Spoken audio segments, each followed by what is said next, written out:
이스라엘이 하나님께서 기르시는 양이라는 사실을 모르시는 분은 없을 것입니다.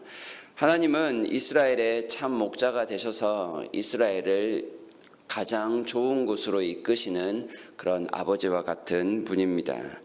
양은 더할 나위 없이 무능하고 연약하지만 목자와 함께 있을 때 그들에게는 참 안정과 평안이 공급이 됩니다.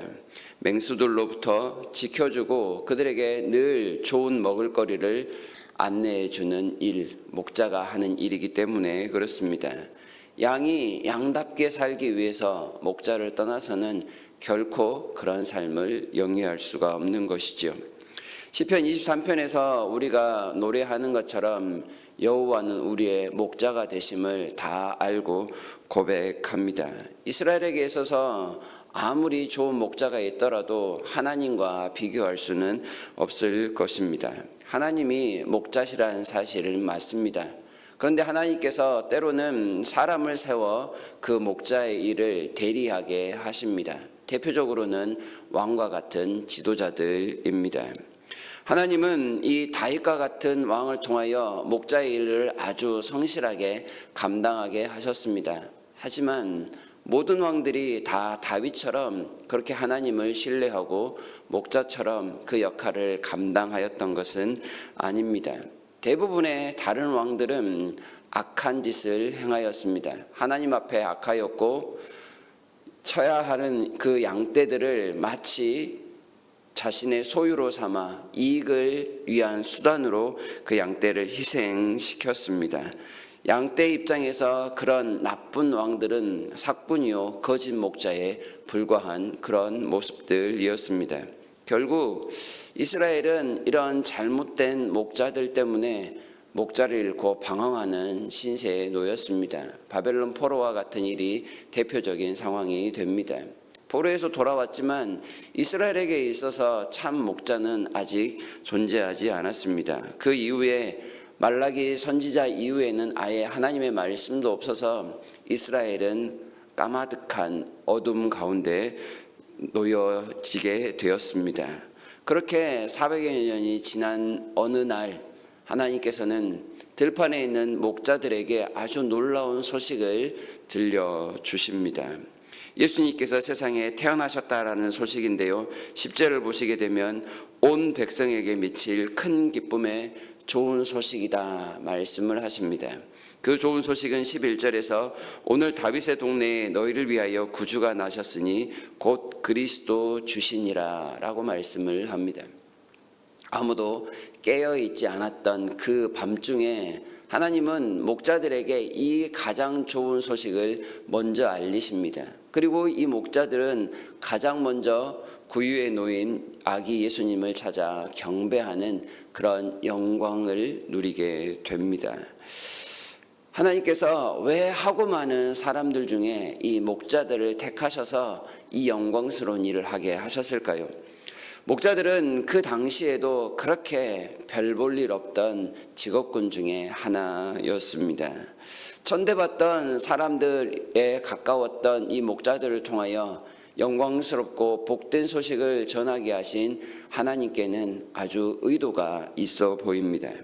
이사야 선지자는 구원의 복된 소식을 예언하면서 이사야 40장에서 이렇게 말씀했습니다. 보라, 주 여호와께서 장차 강한 자로 임하실 것이요 친히 그의 팔로 다스리실 것이라. 보라, 상급이 그에게 있고 보응이 그 앞에 있으며 그는 목자같이 양떼를 먹이시며 어린 양을 그 팔로 모아 품에 안으시며 젖먹이는 암컷들을 온순히 인도하시리로다 라고 말씀을 하셨습니다. 목자가 없이 방황하며 구원에서 멀어진 이스라엘을 위해 진정한 목자를 보내실 것이란 약속이 또한 이스라엘의 구원에 관련된 약속이었습니다. 우리가 또 잘 아는 것처럼 요한복음 10장에서 예수님은 자기 자신을 가리켜 나는 선한 목자라고 말씀을 하셨습니다. 지금까지 양들을 해치던 나쁜 목자들과는 전혀 다른 목자로서 하나님의 양무리를 위하여 자기의 목숨을 버리시기 위하여 이 땅에 오신 분, 그분이 바로 예수 그리스도, 우리의 참 목자가 되시는 하나님이심을 알려주고 계십니다. 예수님께서 우리에게 목자가 되시니 그동안 목자 없이 방황하던 이스라엘의 양무리들은 이제 방황을 끝내고 평안을 누리게 될 것입니다. 예수님은 우리의 목자로 오셨습니다. 그래서 목자들을 들판에서부터 불러 모으셨습니다. 목자들로부터 가장 먼저 경배를 받으시기 위한 목적이었다, 이렇게 말씀드릴 수 있겠습니다.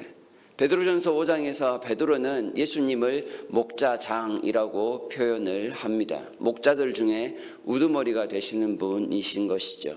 모든 이 땅에 목자와 같은 역할을 하는 사람들이 닮아야 할 그 분은 예수 그리스도 한 분밖에 없다라는 점을 강조하는 것입니다. 목자들은 목자장이신 예수님을 닮기 위하여 진심으로 그분의 말씀을 들어야 할 것이며, 양떼들은 목자들을 통하여 참 목자이신 예수 그리스도께 가까이 가기 위하여 그분의 말씀에만 집중하는 삶을 살아야 합니다. 오직 목자이신 예수 그리스도께 나아갈 때만 온전한 구원과 안식과 참 꼴을 얻을 수 있기 때문에 그렇습니다.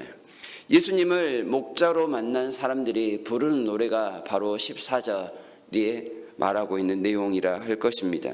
지극히 높은 곳에서는 하나님께 영광이요, 땅에서는 하나님이 기뻐하신 사람들 중에 평화로다. 이 땅 가운데서 참된 푸른 초장을 경험할 수 있는 사람들은 하나님께서 날 위하여 이 모든 일을 행하신 일을 기억하고 고백할 수 있기에 영광을 찬송할 수 있습니다. 사망의 음침한 골짜기와 같은 곳에 있을지라도 그 목자를 통하여 인도함을 받기에 하나님은 언제나 영광 가운데 계신 나의 보호자시요 나의 참 아버지이심을 고백할 수가 있는 것입니다. 하나님께는 영광스러운 일이 아닐 수 있습니다. 죽임을 당하셔야 하기에. 그러나 이 땅에 사는 우리에게는 하나님과의 온전한 평화를 통해서 그 하나님의 이름을 높일 수 있고 그 하나님의 유업을 받을 수 있으니 우리에게는 참된 평화, 곧 하늘로부터 내리는 샬롬, 평강이라 할 것입니다. 예수 그리스도를 만난 사람들만이 이 영광스러운 찬송의 고백을 하면서 이 땅을 살아갈 수가 있습니다. 예수님께서 목자들의 경배를 받으신 것은 분명하게 우리에게 한 가지를 말씀하십니다. 예수님만이 우리의 목자시다라는 점입니다.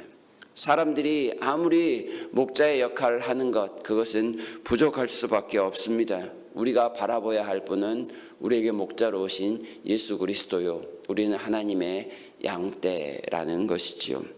목자이신 예수님을 통해서 참 평화를 내려주시니 오늘도 우리에게는 하늘로부터 내리는 영원한 기쁨이 가득할 것입니다. 그 예수께서 이 땅에 오셨습니다. 우리 한 사람 한 사람을 만나시고 이끄시기 위하여 이 땅에 오셨습니다. 그 하늘로부터 오신 예수 그리스도를 환영하며 영접하며 기뻐하며 오늘 하루를 넉넉히 주님과 함께 동행하시는 우리 모두가 되실 수 있기를 진심으로 바랍니다.